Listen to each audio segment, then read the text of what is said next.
হ্যাঁ, অনেক সকাল হয়ে গেছে, চলো উঠে পড়ি এবার। আরে এ কি, প্রিয়া দিদি তো দেখছি এখনো ঘুমিয়ে রয়েছে। চলো আমি যাই আর প্রিয়া দিদিকে ঘুম থেকে ডাক দিই। প্রিয়া দিদি, এ প্রিয়া দিদি, ওঠ ওঠ, সকাল হয়ে গেছে। এ মা, বোকা প্রিয়া দিদি, জুতো পরে কে ঘুমোয়? এ প্রিয়া দিদি, ওঠ ওঠ, সকাল হয়ে গেছে, ওঠ। আমার একা একা ভাল লাগছে না। আরে গুড্ডু ভাই, কেন তুই এত সকাল সকাল ডাক দিস আমাকে? বল তো, তোর ভাল লাগছে না তো আমি কি করব? আরে পিয়া দিদি, দেখ না কতদিন ধরে স্কুল ছুটি, বাড়িতে থাকতে থাকতে আমার বোর লাগছে। চল না একটু খেলা করি আমরা। এ গুড্ডু ভাই, এত সাত সকালে ট্রেনে তুলে তুই আমাকে বলছিস খেলা করবি? তুই যা তোর ফ্রেন্ডসদের সাথে খেল। তখনই রাজু আর কেলটু চলে আসে। এই চল চল, স্কুল তো আজকেও ছুটি, চল এবার আমরা গিয়ে একটু খেলা করি। জানিস, আমার না রাধা আন্টিদের বাড়িতে এসে খেলা করতেই ভাল লাগে, আমাদের বাড়িতে একদম ভাল লাগে না। হ্যাঁ রে কেলটু, তুই ঠিকই বলেছিস। ওই দেখ, প্রিয়া আর গুড্ডু উঠে গেছে। এ প্রিয়া, এ গুড্ডু, চল আমরা একটু খেলা করি আজকে। রোজ রোজ বাড়িতে বসে থেকে থেকে খুব বোর লাগছে। আরে হ্যাঁ, ঠিকই বলছিস, কিন্তু এত সাত সকালে কি খেলবো বলতো? আমি তো এখনো ফ্রেশও হইনি। আরে হ্যাঁ, ফ্রেশ হওয়ার দরকার নেই, চল আমরা মাটি নিয়ে আসি, আজকে মাটি নিয়ে খেলা করব। আর এখানে রাজু আর কেলটু কাদামাটি নিয়ে আসতে থাকে। এই আজকে কাদামাটি দিয়ে কি করবি? আজকে কাদামাটি দিয়ে দেখিস কত কিছু বানাই, অনেক কিছু বানাবো, বাসনপত্র, পুতুল, সব কিছু বানাবো। আরে তাই নাকি? চল এখানটা রাখি। এ প্রিয়া, এবার আমরা কাদামাটিগুলো দিয়ে খেলা করি। আরে এ কি, সাত সকালে কাদামাটি দিয়ে খেলবো নাকি? আরে হ্যাঁ হ্যাঁ, আয় আয়, কাদামাটি দিয়ে অনেক কিছু বানাবো দেখিস, তারপরে সেই জিনিসপত্রগুলো দিয়ে আমরা খেলা করব। কাদামাটি দিয়ে তো আজকে খেলা করব না, শুধু জিনিসপত্র বানাবো, বুঝলি তো? ও, ঠিক আছে, তাহলে চল আমরা কাদামাটি দিয়ে মাটির পুতুল, বাসন, তারপরে আরও অনেক কিছু বানাবো। হ্যাঁ, এই আমি তো ডোরেমন বানাবো। হ্যাঁ, তাই বুঝি? দারুণ মজা হবে। আয় আয়, এবার আমরা বসি খেলতে। প্রিয়া, তুই কেন এত দেরি করছিস বল তো? আরে হ্যাঁ, এই তো আমি বসে গেছি, এই মাটির চাকাটা আমার। আমাকেও কি তাহলে কাদামাটি দিয়ে জিনিস বানাতে হবে? চলো যাই, ঠিক আছে, আমি এই কাদামাটিটা নেব। কাদামাটিটা কত সুন্দর করে মেখেছিস তোরা, অনেক সফট হয়েছে, এটা দিয়ে তো জিনিস বানাতে অনেক মজা লাগবে। এই এবার তোরা বল, কে কি বানাবি? আমি একটা নাগিন বানাবো। আমি তো বল বানাবো। আর আমি পুতুল। আর আমি এখনো ভেবে দেখিনি কি বানাবো। চলো তাহলে বানানো শুরু করি। এই দেখ, আমি কি সুন্দর বল বানিয়েছি। আরে গুড্ডু ভাই, এটা তো বল কম রসগোল্লা বেশি মনে হচ্ছে রে। আরে হ্যাঁ, তুই ঠিক বলেছিস রে কেলটু, বল কম আর রসগোল্লা বেশি। এই দেখ, আমি নাগিন বানিয়েছি, পুরো ওই পাশের বাড়ির কাকির মতো। এই চুপ, এগুলো বলতে নেই। পাশের বাড়ির কাকি বুঝি নাগিনের মতো? আর বলিস না, সবসময় ফনা তোলে থাকে আমাদের দেখলেই। আর এই দেখ, আমি তো পুতুল বানিয়েছি। পুরো গুড্ডু ভাইয়ের মতো। আমি কি এত পচা নাকি? আর এই দেখ, আমি একটা ত্রিভুজ বানিয়েছিস, কি সুন্দর দেখেছিস? আরে হ্যাঁ, দারুণ তো।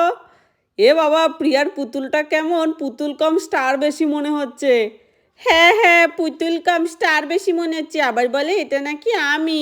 প্রিয়া দিদিরটা সব থেকে পচা হয়েছে। চুপ গুড্ডু ভাই, তোরটা পচা, তুই তো সব থেকে সোজাটা বানিয়েছিস গোল। আর আমার নাগিনটা দেখেছিস? জানিস কেলটু, একটা কথা বলবো, তোর এই নাগিনটা খুব বিচ্ছিরি হয়েছে, নাগিন কোনোদিনও এরকম হয় না। তা তো ত্রিভুজটা মনে হয় অনেক সুন্দর হয়েছে। আরে আরে বাচ্চারা, সাত সকালে মাটি দিয়ে কী করছিস তোরা? এ কি, তোরা তো দেখছি মাটি দিয়ে কী সব বানাচ্ছিস, একটাও তো ভালো হচ্ছে না। কিচ্ছু পারে না, আবার এগুলো বানাচ্ছে বসে বসে। দে আমি বানিয়ে দিই নইলে। আরে না রাধা আন্টি, আমরা যদি চেষ্টাই না করি আমরা কি করে শিখবো বলো তো? হ্যাঁ, সেটাও ঠিক। ঠিক আছে, তোরা তাহলে বানা, আমি বসে বসে দেখি তোরা কি বানাস। কিন্তু সাত সকালে কাদামাটি দিয়ে খেলা করা একদমই ভালো না, তোদের এখন স্নান করতে যেতে হবে। আরে কি করছিস রাধা, তোকে তো আমি খুঁজেই পাচ্ছি না, জমিতে কতগুলো খড় নিয়ে যেতে হবে। আরে এ কি প্রিয়া, সকাল সকাল কাদামাটি দিয়ে এগুলো কি বানাচ্ছিস তুই? ঠান্ডা লেগে যাবে তো। যা শিগগিরই স্নান করে আয়, যা, সব কটা বাচ্চা স্নান করে আয়। রাধা, তুই দাঁড়িয়ে দাঁড়িয়ে দেখছিস, তুই ওদেরকে কিছু বলবি না? আর দিদি, আর কি বলবো বলতো, ওরা সাত সকালে খেলছে, দেখ কত কিছু বানাচ্ছে বসে বসে। আরে হ্যাঁ দেখ, দেখতে দেখতে কত কিছু বানিয়ে ফেলেছে। এই দেখ, আমি গ্লাস বানিয়েছি। এই সত্যি গাটা আমার পুরো ময়লা হয়ে গেছে, এখন আমি বাড়িতে গেলে আমার মা খুব বকবে।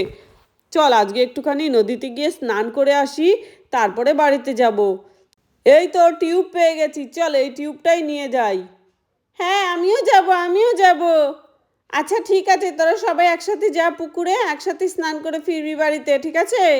হ্যাঁ হ্যাঁ রাধা আন্টি ঠিক আছে, এই তো আমরাও টিউব পেয়ে গেছি। রাধা আন্টিদের বাড়িতে কত কালারিং টিউব। দেখতে দেখতে বাচ্চারা সবাই পুকুর পাড়ে চলে আসে। আরে প্রিয়া এদিকে এদিকে আয়, আমরা এদিকে রয়েছি। দেখ দেখ আজকে পুকুর পাড়টা কত ফাঁকা, কি সুন্দর, আবার হলুদ হলুদ হাঁসগুলো স্নান করছে এখানে। আরে হ্যাঁ ঠিকই বলেছিস, আজকে পুকুর পাড়টা ভীষণ ফাঁকা। চল এবার আমরা সবাই মিলে স্নান করি। হ্যাঁ হ্যাঁ, আমার কাছে তো টিউবই নেই, আমাকে একটা টিউব দে না তোরা। এ গুড্ডু ভাই, ওই দেখ নদীতে একটা কে যেন টিউব রেখে গেছে, তুই এটাতেই ওঠ।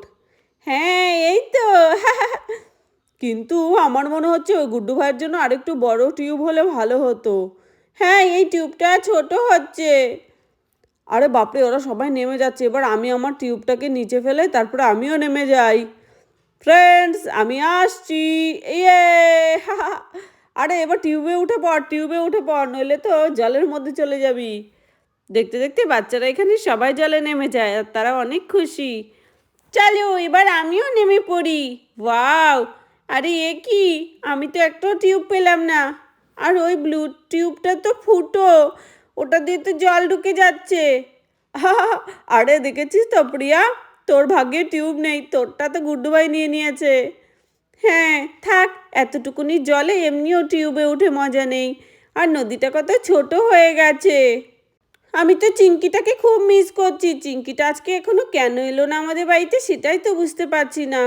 এই জানিস, চিঙ্কির মা বলছিল চিঙ্কিকে নাকি হোস্টেলে পাঠিয়ে দেবে পড়াশোনা করতে, এখানে নাকি ও একদমই পড়াশোনা করে না। কি বলছিস সেগুলো? তাহলে তো আমাকে আজকেই চিঙ্কিতে বাড়িতে যেতে হবে, আর রিমা আন্টিকে বলতে হবে না চিঙ্কিকে ছাড়া আমি থাকতেই পারবো না। তারপর এখানে বাচ্চারা সবাই স্নান করতে থাকে। আরে প্রিয়া, এখন আমরা মজা করে স্নান করি, তারপরে আমরা সবাই মিলে চিঙ্কিদের বাড়িতে যাব, আর রিমা আন্টিকে বুঝিয়ে বলবো চিঙ্কিকে যেন আমাদের থেকে আলাদা না করে। হ্যাঁ ঠিকই বলেছিস, আমার মনে হচ্ছে আমার এক্ষুনি যাওয়া উচিত চিঙ্কিদের বাড়িতে, নইলে আমার প্রিয় বান্ধবীকে রিমা আন্টি হোস্টেলেই পাঠিয়ে দেবে। আরে হ্যাঁ সত্যি বলেছিস, রিমা আন্টির মাথায় এক এক সময় এক এক ধরনের ভূত চাপে। চলো আমিও তাড়াতাড়ি ফটাফট করে স্নান করে তারপর সবাই মিলে আমরা রিমা আন্টিদের বাড়িতে যাই। হ্যাঁ ঠিক আছে চল। এই চল, আমাদের স্নান হয়ে গেছে, এবার আমরা রিমা আন্টিকে গিয়ে বলি চিঙ্কিকে যেন আমাদের সাথে খেলতে আসতে দেয় আর হোস্টেলে যেন না পাঠায়। হ্যাঁ ঠিক আছে চল, আমরা সবাই মিলে এবার যাই চিঙ্কিদের বাড়ি।